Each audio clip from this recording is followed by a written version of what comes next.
This is a film camera tutorial on how to work batteries. If your old camera used to use a mercury battery, and actually mercury batteries, they stopped making them back in the 70s, so film cameras like the one I have here are typically outdated.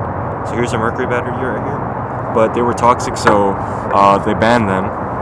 But here's like a film camera, and I think the beautiful thing about film cameras is somehow scientists across the world managed to figure out how to make something that captures a moment in time. And they use light to touch or change the chemical structure of the silver halides within the film.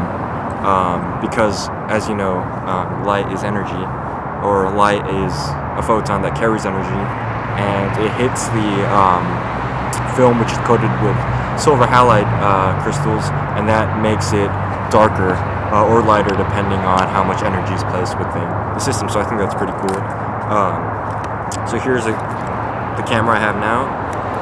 It's a film camera, obviously, and so essentially what you want to do is you want to make a battery, essentially combining different electron wires. So I mean, that's pretty simple electrochemistry, where you connect the cathode to the cathode. So you're going to use a quarter, and I guess you don't want to, well, I'll just show you, but just be careful when opening the hatch. I have a Electro 35 camera here. So it's pretty old, it's like the 70s, and it can get pretty corroded sometimes down here because of all the friction and I guess deformation that happens here. So if you do it too hard, you might break the canister, essentially, and you'll never be able to open it again unless, I mean, you probably could, but it would be a hassle. So the apparatus I have here is pretty simple. And what you have here is essentially four batteries taped together. And you don't have to use tape theoretically. The tape is just there to hold them together.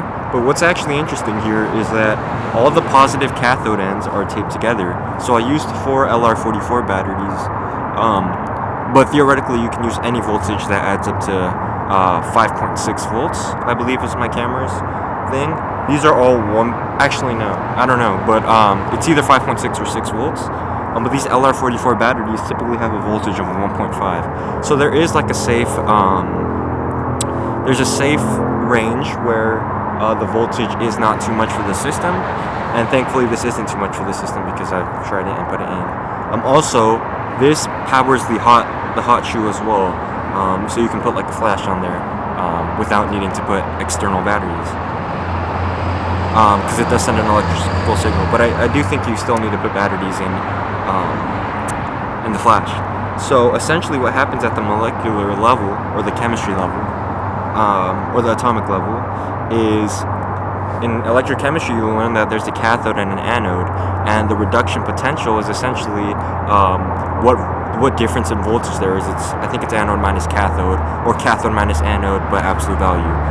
So that basically checks how many volts you are getting per coulomb, or how many joules you are getting per coulomb of energy, and that is just volts. So that's how many joules you'll get, or that's how many joules you'll get per coulomb. And the interesting thing is that you know that joules, or that electricity is just a movement of wires. So electricity is just traveling through so electrons are just traveling through. And the interesting thing about it traveling through is that you can take those electrons somewhere else. And that's where you'll put it into the camera, such that this will be depleted, but this won't be depleted. And it's simple chemistry. So what you'll do is you'll put the atomic wire, or you'll put the cathode or the positive ends together, and essentially you'll create this apparatus. You can mix batteries. Like I know there is a silver, I think it's silver, I forgot the compound. This one is a lithium battery, I believe. So just ensure that you are being consistent. Don't use like copper and like don't use different materials because there are different safe ranges.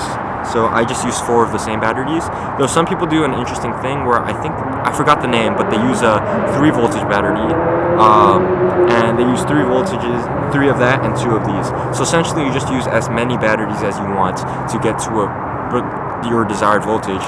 Here it's 6 volts. So you can tell because they typically give you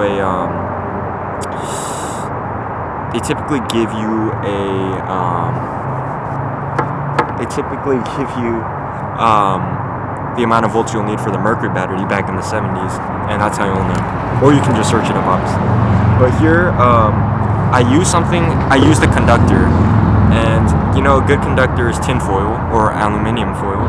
So I just stuffed the aluminium foil down there, and essentially I stuffed it down there because this does not fit in the full range of that. Because I mean, this is pretty short, and these weren't made to be in there. It's just a homemade kind of apparatus I use. So this used to be able to fit in there, but obviously it doesn't anymore because mercury batteries are out of production. In fact, I can't even find the same model for this. And here you'll see that at the end of your battery cap, there's a positive end. That just means you put your positive end to the top there. And typically mine has an LR44 right there, so you just put it in like that. And since the tinfoil is kind of elastic and stretchy and compressible because it's a metal, you can just push it down, and that will create enough resistance, or not the resistance in chemistry, but it will just make it so that it touches the top of the battery cap. And by doing so, you can plug in, or you can put the battery cap on. Just be careful again. In fact, I scratched the sticker on the top. Because of all the friction or all the rubbing I did against the top of the battery. So you do this, and then you plug it back in, and essentially just be careful because you don't want to chip the thing.